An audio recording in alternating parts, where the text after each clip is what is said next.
Hello everyone, and welcome to Chatternest. If you are here today, I want you to relax. You don't need to take notes. You don't need to pause the audio. Just listen. Today, I want to talk about something many English learners think about every single day. How I practice English every day without studying. When I say without studying, I want to be very clear. I do not mean without effort.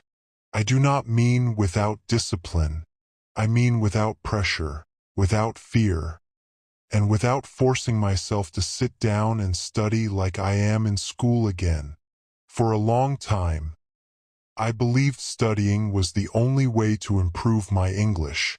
I believed improvement came from grammar books, from memorizing rules, and from writing long lists of vocabulary. And yes, I tried all of that. I bought books. I opened notebooks. I watched lessons. But slowly, something happened. I started feeling tired. Not physically tired, mentally tired. English began to feel heavy, like a responsibility, like a task I was failing at. That is when I realized something important. If English always feels like studying, it will never feel natural. So I changed my approach. Now, English is not something I study. English is something I live with. I practice English every day, but I do it in a very quiet, gentle way. My practice starts from the moment I wake up. When I open my eyes in the morning, I don't rush. I don't reach for my phone immediately. I let my mind wake up slowly, and during those first few minutes, I talk to myself in English, not out loud. Inside my head, I say very simple things. I feel sleepy today. I don't want to get up yet. I need to start my day. These are not advanced sentences. They are not impressive, but they are real. This is how English enters my life naturally. Not as a subject, but as a thought. When I get out of bed, I continue. While walking to the bathroom, I think in English. I should brush my teeth. I look tired. I need water. These small sentences may seem unimportant, but they do something powerful. They train my brain to respond in English without fear. There is no audience, no pressure, no mistakes to be judged. After that, when I go to the kitchen, my English practice continues. While making breakfast, I describe what I am doing. I am making tea.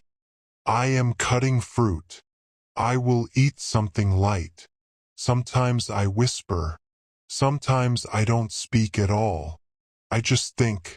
This is one of the most important habits I have built. Turning daily actions into English practice. I don't need extra time for this. I don't need motivation. It happens naturally because it is part of my routine. During the day, I stay surrounded by English. My phone is in English. My apps are in English.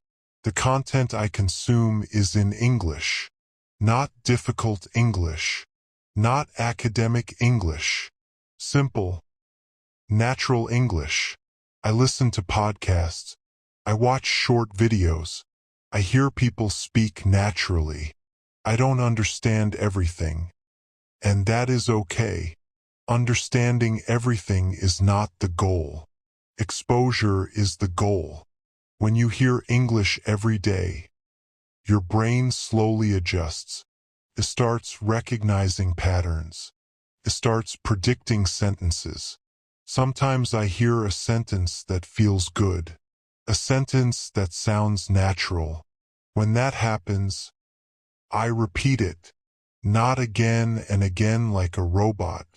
Just once or twice. Sometimes later in the day, I use it in my own way.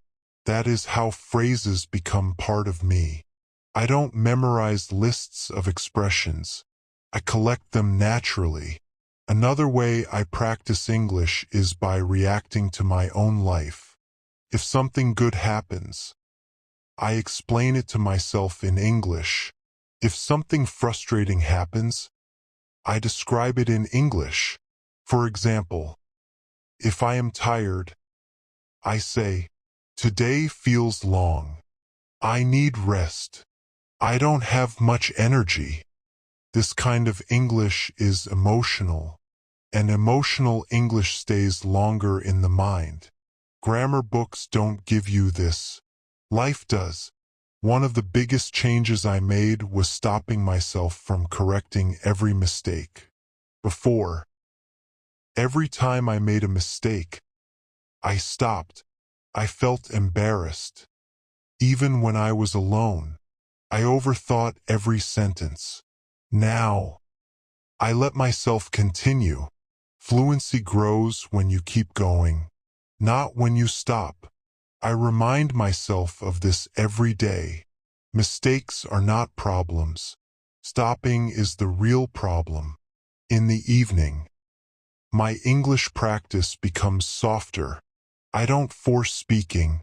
I just listen. I might listen to a slow podcast. I might replay something familiar.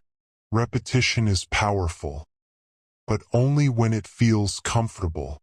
Before sleeping, I often think about my day in English. What did I do today? What did I enjoy? What was difficult? I don't write. I don't record. I just think.